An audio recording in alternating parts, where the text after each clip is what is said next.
Welcome back to Thrani, I'm Joe B. Today I'll show you what really happens during a right anterior cruciate ligament or ACL repair. Let's dive in.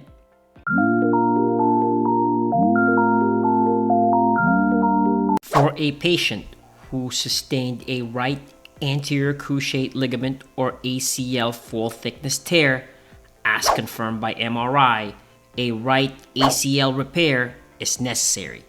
The patient was brought to the operating room and placed in a supine position with tourniquet placed around the thigh to minimize blood loss. The knee to be operated is then flexed 70 to 90 degrees. After induction of regional or general anesthesia, whichever is preferred by the surgeon, appropriate positioning and draping was performed using sterile techniques. The right knee was identified prior to skin incision, then a longitudinal incision was made just proximal to the patella. Once the quadriceps tendon is revealed, then it is harvested using a cutter. A sizing block is used to confirm that the appropriate length is obtained of about 8 to 9 millimeters.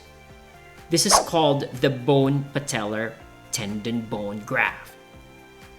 Surgical instruments on the right and a scope on the left are passed through two portal incisions on either side of the knee joint. The torn ACL is removed along with any other debris around the knee.